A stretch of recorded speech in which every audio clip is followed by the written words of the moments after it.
அடிக்கடி நல்லா ஜம்ப் பண்ணிருக்கேண்ணா. இன்றைக்கி வந்ததுக்கு காரணமே ஒரு புதியமான ஒரு மாற்றத்தை உருவாக்குவதற்கு.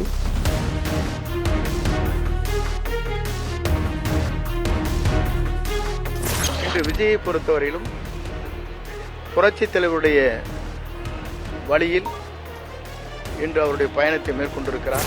பாஜக தான் தாவேக்காவுக்கு செங்கோட்டையனை அனுப்பி வச்சிருக்கதாகவும் விமர்சிக்கிறாங்க. அவர் எங்கள் கட்சியிலிருந்து போனால் நீங்கள் சொல்கிறது சரி, அவர் அதிமுகவிலிருந்து போகும்போது அது நீங்கள் சொல்கிறது அப்படி சரியாக இருக்கும்.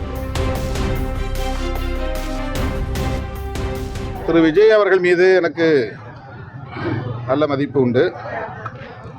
அவர் அரசியலுக்கு வந்ததை முதலில் வரவேற்றவன் நான். ஆனால் அவர் தனித்துவமாக இயங்க வேண்டும் என்பது என்னுடைய கவா.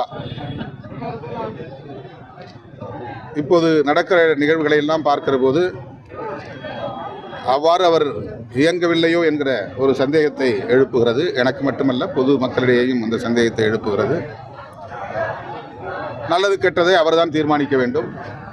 என்னை பொறுத்தவரையில் பாஜகவோடு அவர் காட்டுகிற இணக்க அணுகுமுறை கூட அவருக்கு பயன் தருவதாக அமையாது என்பது என்னுடைய கருத்து. செங்கோட்டையில பிஜேபியினுடைய ஸ்லீப்பர் செல்லாக பார்க்கிறேன். அது உண்மையா என்பதை விரைவில் நிரூபிப்போம்.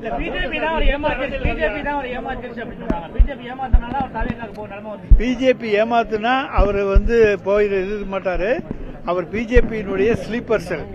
அமித்ஷா அழைத்தால் ஓடுவார். ரிமோட் கண்ட்ரோலில் இன்றைக்கும் இயங்கிக் கொண்டிருப்பவர். தாவாக்காவை வேணால் பிஜேபிக்கு இழுத்து கொண்டு வர முடியுமே தவிர அவர் அதற்கான அசைன்மெண்டில் தான் அனுப்பப்பட்டிருப்பார் என்பது எங்களுடைய கருத்து.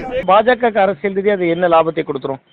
பாஜகவோடு தாவேக்கா ஒரு ஒரு ஒரு ஆளை அனுப்பியிருக்காங்கன்னு சொல்றதன் மூலமா விஜய் கட்சியை அவங்க ரொம்ப எளிதா சிறுபான்மையினர் ஓட்டுகளோ வேற எதுவோ கிடைக்காமல் தடுத்துட முடியும் திமுகவால. ஸோ இது திமுகவினுடைய இன்னொரு வகையான ஒரு தேர்தல் யுத்தியா தான் இதை நான் பார்க்கிறேன்.